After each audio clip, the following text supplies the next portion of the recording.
My name is Rob Corder. I'm the founder and now editor-at-large for WatchPro, and I'm delighted to welcome you all here to Salon and to the first seminar session of the day, which I think is going to be a really interesting conversation. I mean, I think most people who read my stuff will understand that I have a real passion for how the retail industry is evolving and the people involved in that, and we've got two absolute experts who have been up to their eyes in this changing retail scene for many years. On the far side, we have Faye Soteri, who was it 20-odd years at Watches of Switzerland Group. Yeah, I don't look it, but you do not look it as part of the senior buying team, and and part of the team that saw Watches of Switzerland Group evolve from a relatively small national chain with Goldsmith and Mappin and Webb, the launch of Watches of Switzerland as a retail brand itself, the acquisition then of a major retail group called Mayors in the United States, mostly in Florida, and the start of that massive expansion in America, and then the company going public. I mean, to say that you've been there, done it, and seen it all, and got the T-shirt is an understatement. And Faye now has pivoted towards the world of media, which is interesting because we've got three people here, I suppose, who are in the media world. We're going in opposite directions. if you need a hand, no problem at all. I do. So Faye is now the host of the Watch World podcast, and it's a really fascinating industry insight. And I think, particularly from a female perspective, which is a very sort of underrepresented voice in the industry, which we may come onto in this conversation. And then Andrew McUtchen to my right, the founder of Time+Tide, firstly in Australia. Well, it comes from a journalistic background, GQ and luxury reporting and all that type of thing. And Time+Tide, I think could see how competitive and how tough the media world was becoming, and realise you've got to have many more strings to your bow or legs to your chair or whatever, and pivoted into opening a physical space. Now, I don't think you'd call it a store, would you? It's a clubhouse. We call it a Discovery Studio, which does sound awfully pretentious, but that really is the aim of the space. It's a little different to a standard retailer in the sense that it is open for you to discover things as opposed to cabinets where you have to ask. So, yeah. And and it wouldn't be possible without that media reach that you've had through social media and the website and magazines and that sort of. So it really comes together. I wanted to start this conversation with a couple of observations of my own about how things have changed over the last 10 years, let's say, and I think some of these changes have really accelerated. And one of them, I think, is that the brands really have pushed very hard to be represented in a sort of holistic environment. So whether that's a bigger space within a retailer or opening a monobrand store, they want their customers to come in and feel sort of immersed in that brand story rather than just being pushed with products over the counter. And what that's actually done is it's narrowed the number of brands that you see at retail dramatically. So if you actually look at the biggest players in the UK and the US market today, they might have been selling 20 watch brands 10 years ago. They're rapidly getting down to 2, basically Rolex and Patek, because those are brands that are consistently operating in wholesale, and that's left a huge gap in the market for almost every other brand. And I think Faye, I think you could probably go to that with your buying experience of how the brands have pushed their or worked with their retailers in a different way over the years. The brands are that's where it stemmed from, them requesting, and rightly so, particularly in the luxury environment, more space for them to showcase their products and their watches in the right environment that represented themselves. So with that, space is always finite, and the arguments and the conversations then became about who had domination within in the retail spaces. Many of the brands then have, where there's selective adjacencies, they really requested that they either had a similar footprint or something only marginally smaller than those at the pinnacle. So it's been an ongoing journey and decline of the multi-brand retailers where there are multiple brands within one location. So it's almost like a refining of a multi-brand retailer with the brands that they can secure. It's about representing them bigger and better, but with less brands within the same space. Which doesn't sound great for the customer to me. It sounds like the opposite of what people. I mean, even if they're walking in and they've got a Submariner in mind, why not have a browse at a lot of other brands and just enjoy that process? Diversity is something that's missing. I would agree with that completely. But as the market has changed, particularly with independent brands growing, and that subculture in itself stepping into the watch space, I think that's now what the retailers have done a disservice to themselves in the long term.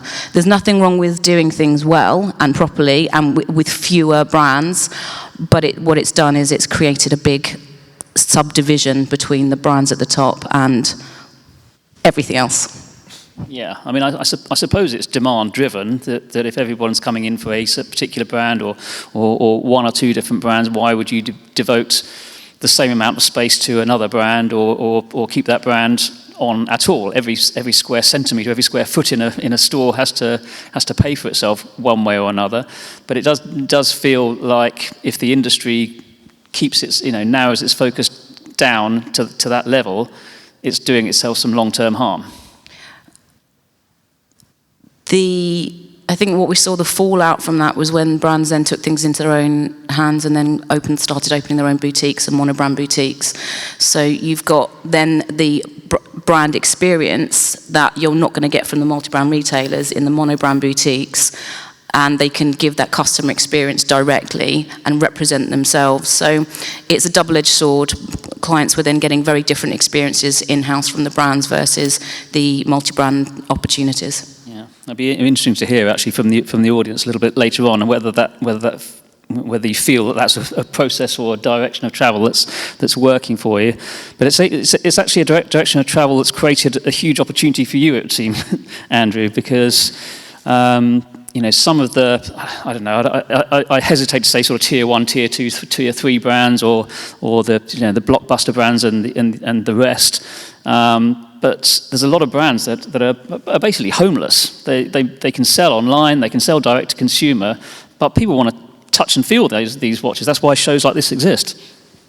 You said that to me a few months ago, and at the time I was thinking how interesting that there's this missing middle now. There's the top tier brands, the middle is struggling, and what you just said there, Faye, regarding the subculture is thriving. This is no longer, the category has become so multifaceted now. The category of watches, it was somewhat of a hierarchy before, whereas now at that subcultural level, at the micro brand level, the small independent level, you actually have this interesting sort of almost like a mirror image of what's happening in the premium level, as in there's collectability, there's scarcity, there's all of these things that you would associate with Holy Trinity brands and super rare and hard to get independent brands. You're getting that same thrill, that same the same I would say attraction to the hobby, the obsession of watches at this micro brand and small independent level, which is the only thing I've been focused on. So when you said to me, there's all these brands that are homeless, I wondered why I wasn't interested at all in that comment and why that didn't pivot our strategy at all. I have no intention of becoming a home for the brands that have lost their place in traditional retail. I'm totally focused on providing a home and a space for these incredible brands that are out here, that have been direct to consumer, that have listened and pivoted to what consumers want, so quickly. Everything is happening first in micro brands now, and then you're seeing Rolex GMT Master 2 Tiger Iron comes years after micro brands have been fully exploring stone dials as one example. So I'm entirely focused on our cohort. And the fact that there's this sort of decay and collapse in the middle is of no interest to me. Yeah, I mean, the one place where all brands have a home is online and on social media. But for some reason, despite almost everybody predicting that e-commerce would gobble up retail, it's still a single-digit percentage of sales. Why do you think that is, Faye? Customer experience is really important when buying anything, whether in the watch industry at any price point. I think e-commerce gives clients and collectors the opportunity to research, which wasn't necessarily available 10, 15 years ago. Not to that extent. It gives it a new platform. The content that is miles and miles and miles long, and you've got your own opportunity to do your deep dives and actually really engage and explore the things that might be of interest. So the brands, a lot of them that Andrew works with and represents really well and has those great relationships, it's not going to take away necessarily the one-to-one, that human engagement, that environment where people want, whether it's a £500 watch or whether it's a £50,000 watch, you still want that engagement. And that's why these collectors clubs and these environments are so crucial, and these meets, because a watch doesn't just tell the time, it tells a story. You remember the first time you went into Time+Tide, you remember the first time you went into the Rolex boutique on Bond Street, you remember your first watch or the first watch that you inherited, or why that you found that passion.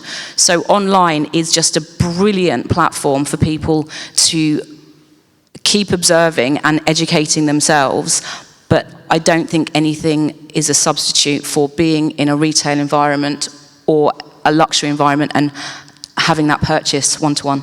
Yeah, I mean, I think compared to the independents, the big brands do a truly horrible job in terms of that storytelling online and on social media.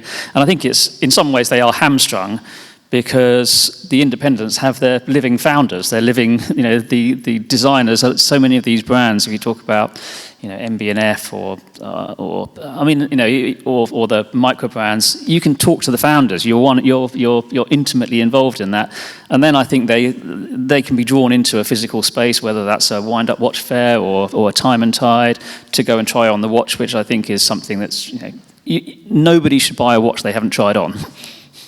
I think there's an important clarification, though, which is that while Time+Tide is proof that even micro brands need physical spaces to convert, that's a fact. Yeah. We have a cab driver double park, run upstairs, put a watermelon by Studio Underdog on his wrist, say, yep, that's it, buy it, run back down, drive away. 90-second transaction, he needed to feel it on his wrist to do it.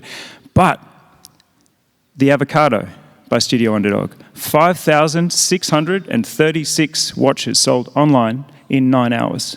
So we are the thinnest edge of the wedge for these micro brands, but we are still, the success of the concept so far proves that your point, Faye, which is whether it's £500 or, we will open a concept in New York that has a $42,000 watch in it.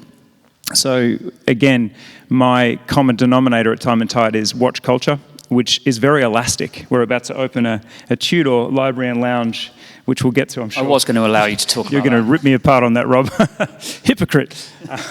But this is a very elastic concept of watch culture, but we are living proof that there is a need for a physical space for these brands. However, let's not kid ourselves.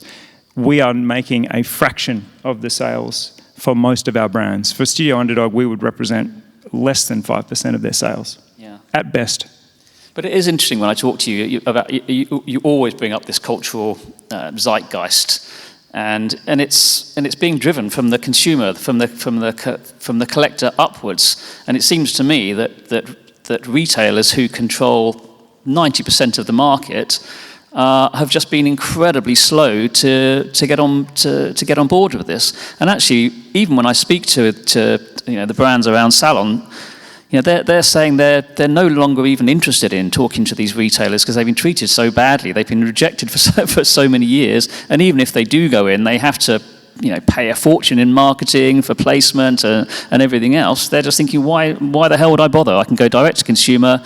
This whole community is almost self-perpetuating, and the traditional retailer can just carry on with Rolex if it wants to. I mean, what are you seeing there, Faye? Oh, it's archaic for sure. One of the brands you've got here, when I was a buyer, looked after North America at the time, I'd meet with this brand month after month because the product was great. We just couldn't find the space in the store. The adjacency is always really important. And even if it was just a small vitrine to represent this particular brand, the terms of the retailers are very, very challenging. And the last time I got an email from him, it started, "Good news, I don't want to be in your stores." And I was like, "So what's the email?" He's just like, "Honestly, it's easier for me to do D2C." And then there is that engagement. So he travels the world and does all of these fairs, as most of these brands here do. But the brands the retailers have real responsibility for what is lacking in their retail environments. But they also have the pressure from the brands themselves. In fact, that's where it comes from largely. So you can't completely blame the retailers. But when you've got the ADs from some of the big brands that you referenced, you're not going to upset that machine because it's in no one's interest. So you almost, retailers have to pick a lane. What's important to them? The crown above the door? Or is it having a diverse portfolio, client engagement, people that want to come, discover, educate themselves, meet with other collectors, and they're not one and the same. But do you think maybe in 5 years' time, at the moment it looks like Ernest Jones might just completely vacate the UK market and concentrate on the American market because they're just finding it so tough. And you could say the same about Fraser Hart, even Beaver Books, which is a tremendously well-run business, just seems to be somewhat in the wrong part of the market and unable to pivot into what we're seeing, this ground-up demand, enthusiasm. So do you think we might see those types of businesses on that sort of scale doing a better job in 5 years' time? I think they have to the point that Andrew made about how he operates it with elasticity. The brands and the retailers that are not agile, we will see disappear. It's that mid-market gap that's always going to be a challenge. So you've got the independents, the micro brands that is a swell and a surgence, and now it's a culture of it in its own right. And then you've got the Goliaths and the big respected brands. It's the ones in the middle, and therefore the retailers that reflect those that are going to have the most pain points. We're focusing on the structural piece at the moment. We're talking about the retail environment, we're talking about the physical side. Yep. There is something that is a much bigger problem for retailers. It's the community. We would have no chance of making our model work if we didn't reach 14 million people a month on Instagram, 3 million people a month on YouTube, 5 million people a month on the website. So this is where it could all have been a cunning and dastardly plan from the beginning to build a community that we then open up a physical space for. So, in fact, I would say, and Faye, it'd be interesting to hear your thoughts on this, I would say retailers, in many cases, have built an anti-community. There's so much antipathy, there's so much acrimony about the retailer relationship that not only have they not invested in creating communities and serving people without a financial ask, they also have pissed a lot of people off. So it's kind of, not only is it a net neutral of not having a community, it's having a little bit of a combative relationship with a lot of their customers. Where retailers let themselves down is they don't always look after their retail teams the way they should, and in turn, therefore, the clients are the ones that are affected. It's a high turnover of staff, so with that, you can't build that engagement. The customer journey should be the focus, and the longevity, the lifetime of that customer, not the here and now, the cash and wrap of that one purchase. If retailers had been savvy, then you'd recognise that a £3,000 Black Bay would be sold 3 years later, it would be can be part exchanged for a Submariner at £9,000. You've then got £600 for a service, and then in year 7 you upgrade to a Patek, a pre-owned Patek. So that's nearly £40,000 from one client, but that's not the focus. That's not that engagement, and that's where that lack of community and the trust and the trust. It's short-sighted. I cut my teeth in the retail industry, and I was afforded some incredible experiences both here in the USA. I just think there's sometimes a little bit short-sighted, and it's not about the community itself or the client. That's a really interesting point you make about the short-termism of the immediate sale. If there's high turnover of staff, it's unlikely that your retail staff have big books of regular clients. Whereas, and again, I don't say this to necessarily shine Time+Tide, but our studio manager in London, Armour, came from the Bremont boutique, and before that he'd been at Watchfinder, before that he'd been at a Rolex boutique, and he had this book of people that he knew would come to him. He would never pressure sell them. They would come to him just to see what was new. And he managed to drag them all the way through the Bremont years, and they all became Bremont customers. And he has a long-term view. It's in stark contrast to what you're describing, and I think that has been so impressive to me that his clients date right back to wherever he was in the past, and they'll often come from places I didn't even know he worked, but he has a different view as a salesperson, which is, I'm going to build a relationship, and I'm going to, instead of trying to close them. I was at Watches of Switzerland in Soho a few weeks ago, and I went in to look at Tudor in anticipation of... Soho, New York, I assume. Yes, in New York. And when I said I'd come to look at Tudor, there was visible disappointment, but then I was taken over to Tudor, and I tried on a Black Bay 54, and she said, if you buy 3, because I had 2 of my team with me, if you buy 3 today, I will be able to include some things with that. And so it wasn't only a sort of a pressure sell for the moment, because I was coming in on a low brand, she was trying to bulk sell me, but again, that there was no relationship built. We all put watches down to try on these Tudors. I put down a Tag Heuer Sundowner. My team had a Doxa Pacific. They were really interesting watches. We put them down, and there wasn't even a mention of the fact that we had interesting watches. And there certainly wasn't any intention to create a moment, a relationship. And I was shocked by that. But then it completely supports what you're saying, which is, when you're in that sort of high-pressure sales environment where you have to convert, you have to close, you have to meet a budget, there's no thought for the relationship, which then is at the detriment of the community, because there is no community built through that. Whereas Armour effectively bought... Has anyone met Armour in this crowd? Oh my gosh, that's so cool. That's so cool. I wish he was here. He's an incredible guy, and he actually... I think our success is got at least a 5% to do with his book. So again, a community builder himself, and just in stark contrast as a sales technique to what you described. I mean, I will just say on, because I do have to maintain a relationship with Watches of Switzerland and all these other major multiples. It's a very different game. They're running 200 plus stores on both sides of the Atlantic.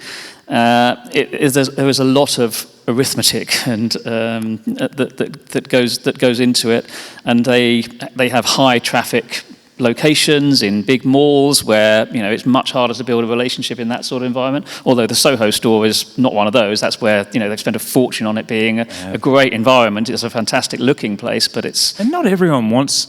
Some people just want to buy a beautiful thing. Like the retailers, again, none of this is to say that our style is better. It just happens to align with a broader cultural pivot towards connection in a disconnected age. There's a lot of things working in our favour with this in-person model. We've lost third spaces. We don't go to church anymore. There's very few places where we congregate as a community. So I think there's other reasons, but absolutely no disrespect to Watches of Switzerland. They hold the most beautiful brands in the world. They hold the best quality Swiss watches on the market, and if you want to buy a beautiful thing, there's a place for that. But not everyone wants community. They have spent a lot of money on technology. So an all singing, all dancing customer relationship management system is the way that you get to understand your clients, at least through their purchase history and what have you. But I would contrast that perhaps with, let's say, a DM Robinson up in Liverpool and Manchester, a family-owned independent.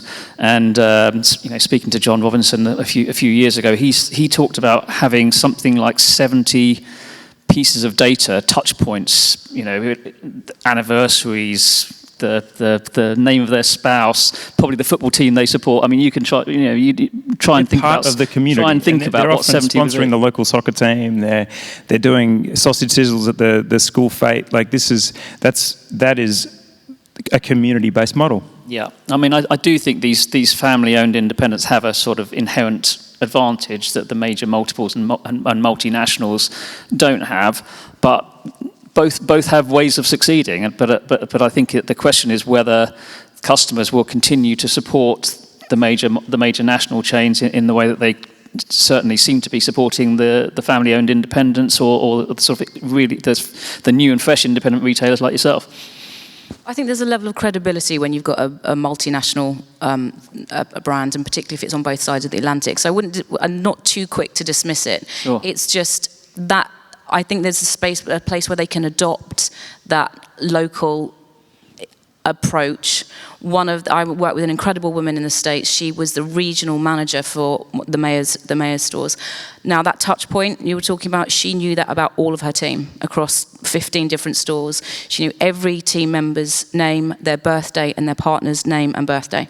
So it's ingraining that from the inside out, and it's not just about how you deal with the clients, because you're not just serving a client, you're serving somebody who's serving the client.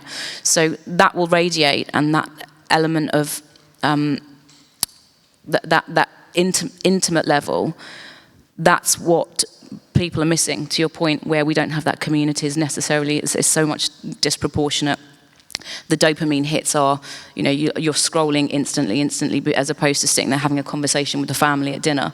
It needs to be amended and reviewed from the home source. Yeah, I want to talk about something that just seems to have come up in conversation with more and more people in the last year or two, and that's been the sort of arrogance and unapproachability of some of the most successful retailers, and I include in this the family-owned independents who have the crown above the door and whatever. Customers who might be walking into an AP House or any of these retailers with multiple generations of history, the best relationships with the very biggest brands. And if you're just an average punter walking through the door, I mean, yes, they've worked out that people, you can't just look at people's shoes anymore and know who's the billionaire and who's not. But they haven't gone a lot further than that. It seems to me they want to. I think this really came up in the post-pandemic boom, where there was more money chasing watches than there were watches available. And so these retailers, on the one hand, got quite defensive because they didn't want to be selling to flippers. That became, because they would get punished by the brands for that, so they had to be quite cautious.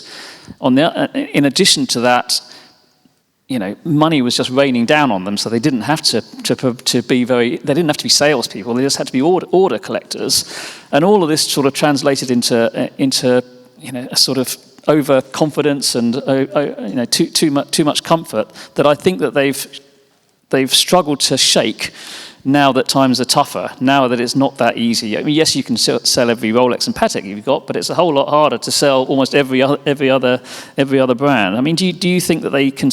Do you recognise that that arrogance that I'm describing? Maybe your customers talk to you about it. I got an email a couple of days ago from someone I'll just call Darren, who had come from two boutiques with that experience and contrasted that experience in this quite long email.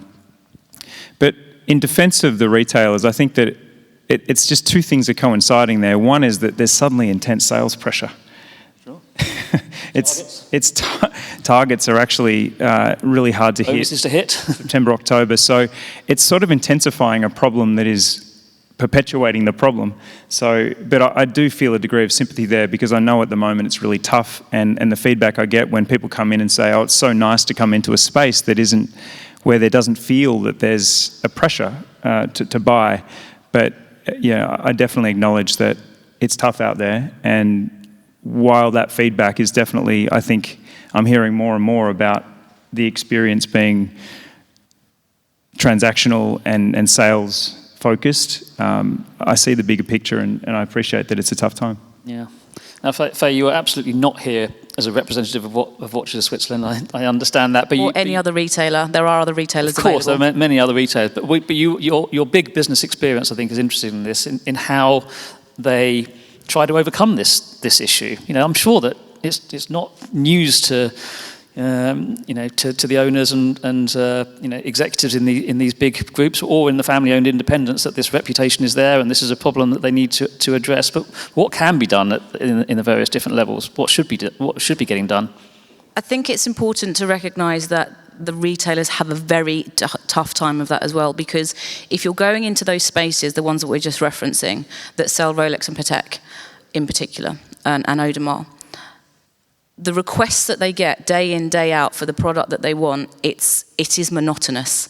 And the retail teams have a really, really challenging time to have that conversation with the client. It's delivering a customer service by basically saying, I know you've got the money, but we can't get you this watch. So does that automatically translate to a negative experience? So I think it's a little unfair to blame the retailers on that as well. I personally would like to see more diversity in people, what they want to buy, what they want to wear. There are so many brilliant brands out there, and some of them are facing these really challenging headwinds at the moment. But how the industry has evolved, and that demand and supply that you were referencing before, it's created a rod for its own back. So the bigger just keep getting bigger, the smaller are just getting a smaller chunk of the same pie. So they're just reducing, and that's why we're seeing this growth and this fantastic evolution of the micro brands in the independents, because they're offering something that no one's seen before, and they're agile and they're interesting and they're engaging. If you look at a brand like William Wood, Christopher Ward's another one, they're authentic, they're new, they have interesting stories to tell. But where you've got the brands, the mid-tier brands, people don't necessarily want to see what they've seen before and have been offered before. So it's self-fulfilling, and I don't think the retailers are the only ones to be blamed on that point.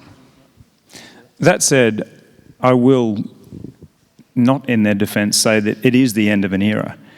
This is probably the biggest disruption to watch retail since the Second World War.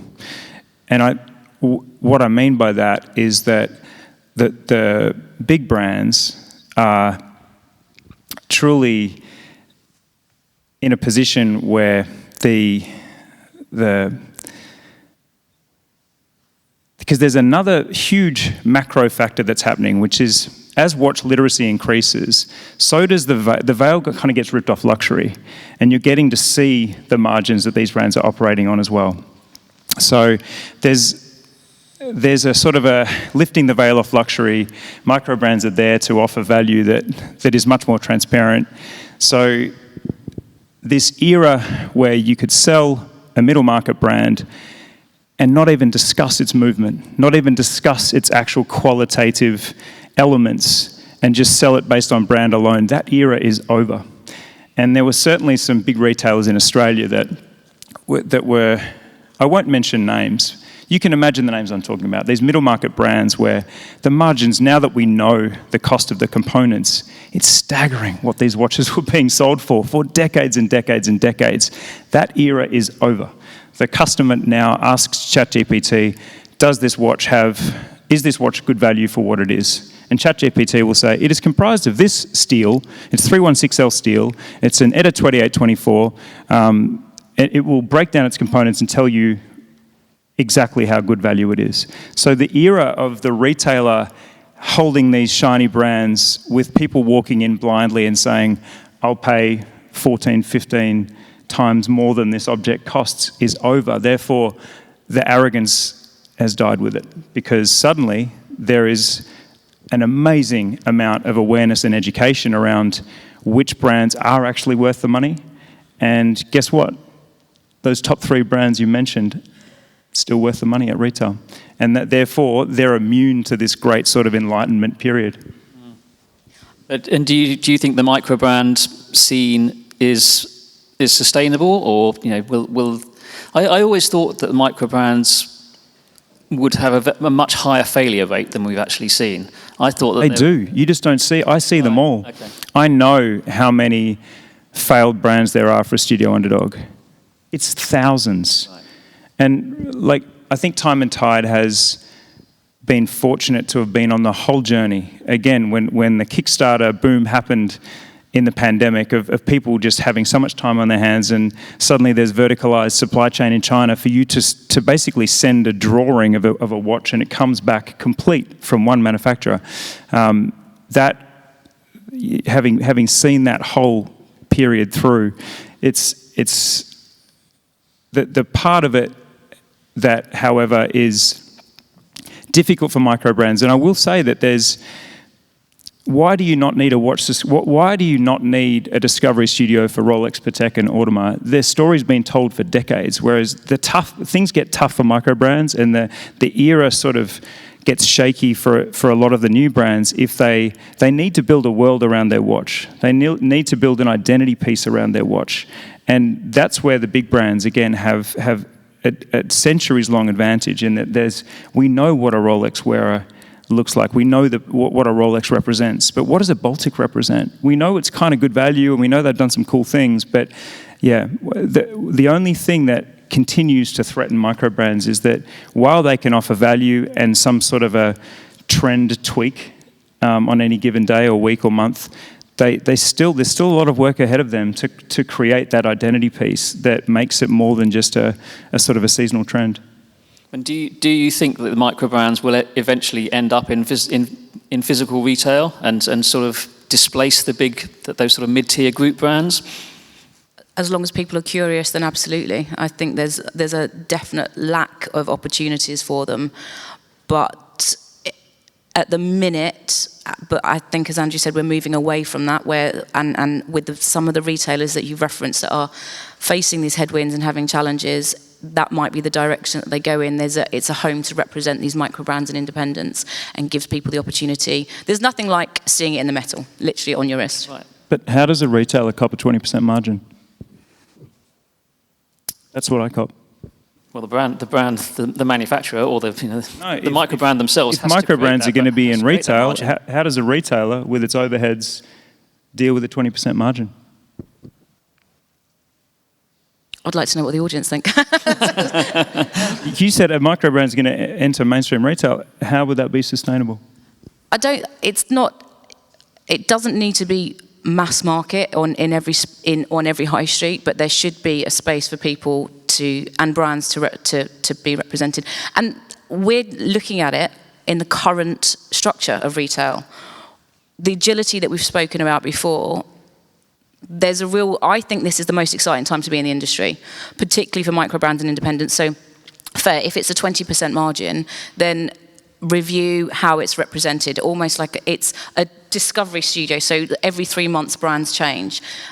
It could be the risks are shared. There's a lot of ways that this can be approached. We're just talking about it in the current traditional methods, which is going to absolutely be the downfall of that as a concept. So retailers need to be take some more risks. Okay, interesting. Well, do you know, I was keeping an eye on the time on your watch there. At 15 minutes, I thought, oh my God, this could be a slog. Suddenly, we're running out of time. I don't know if there's any questions from the floor at all. Do we have a microphone or? No? Sir. As an independent brand, our responsibility is based on our core competencies to select our audience.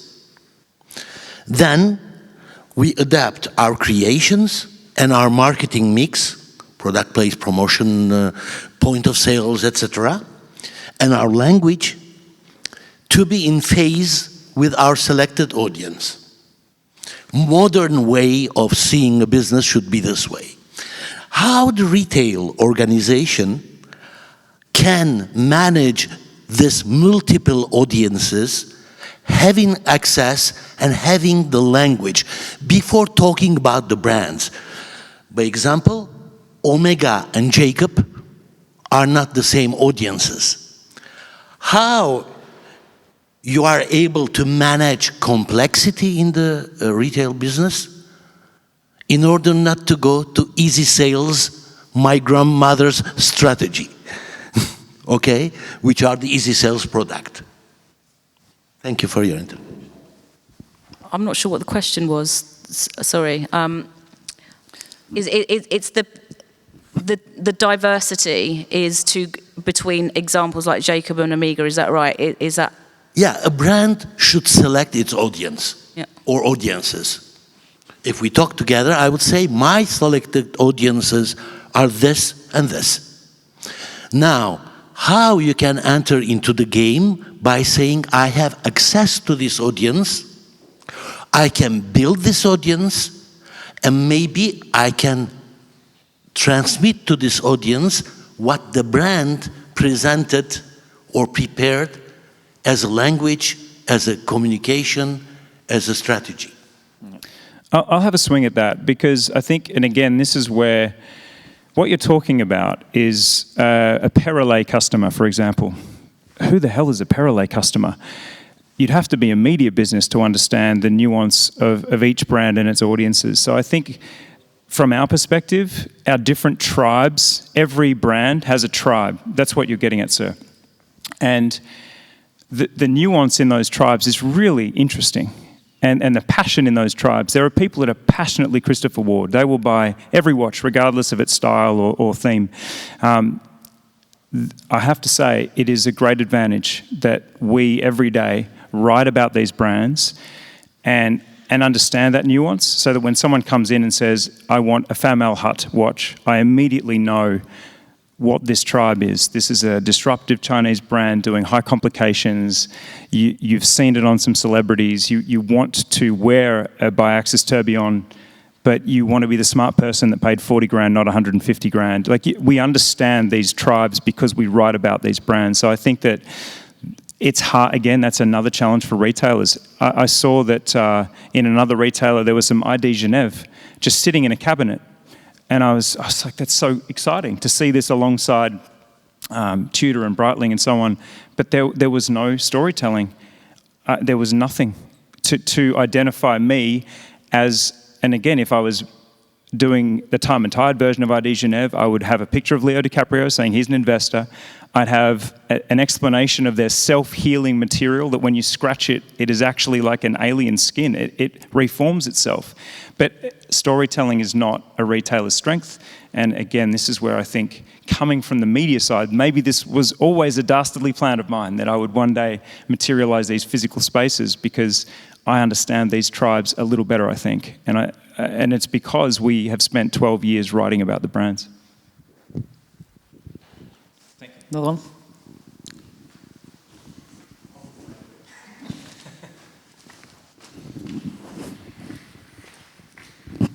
Hi.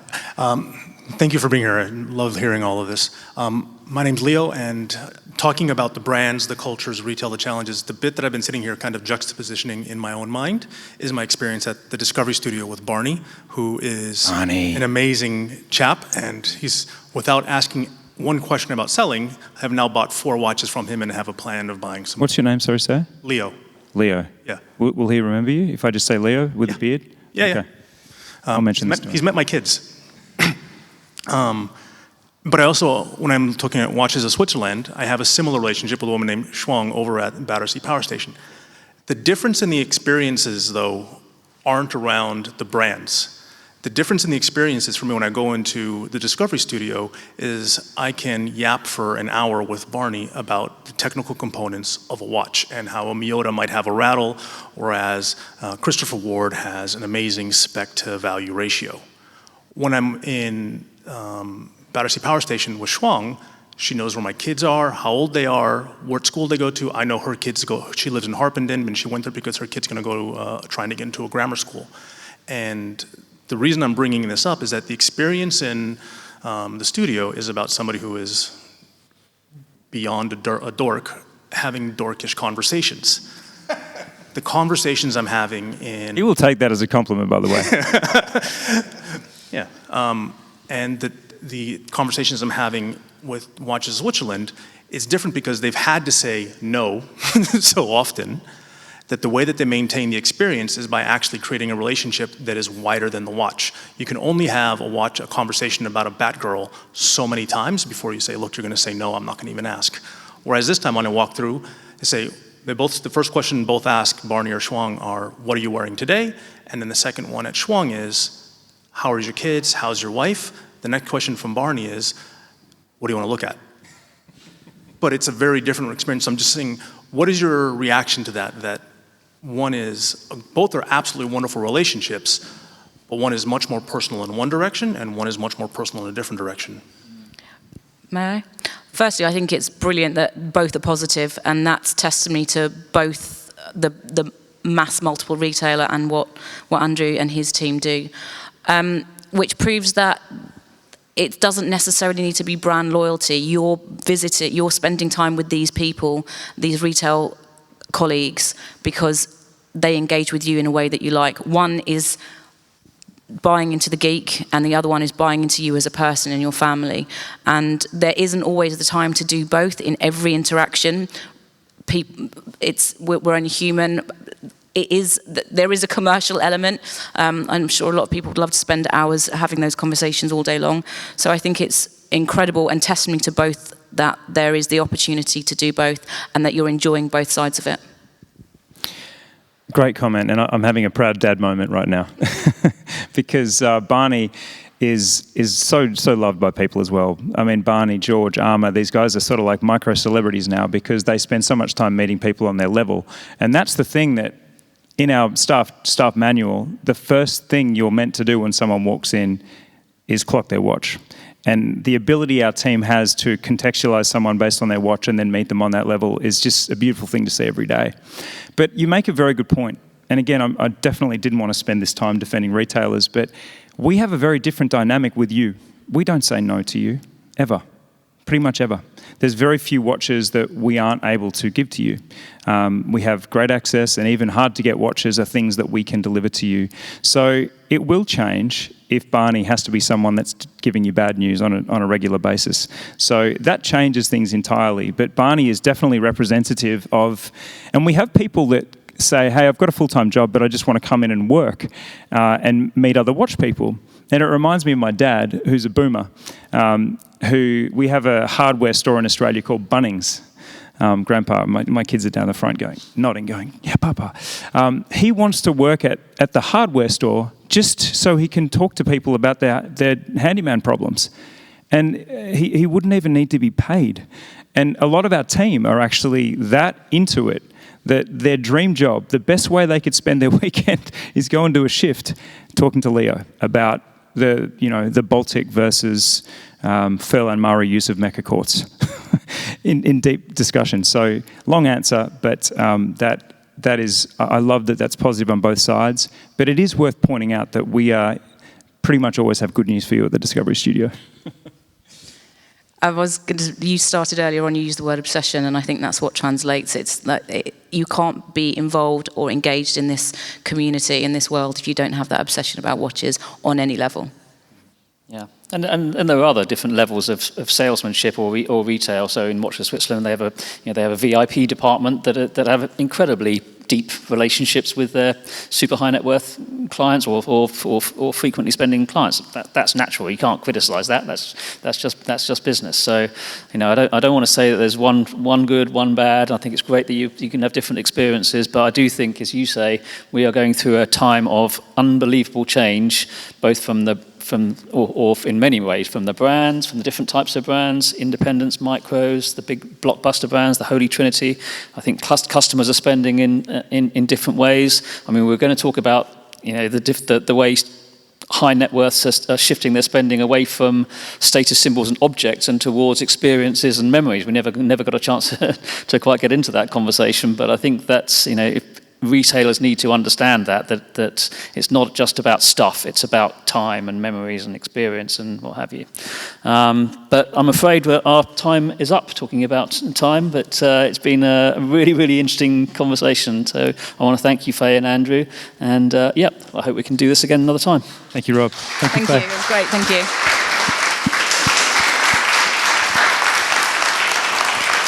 Thank you.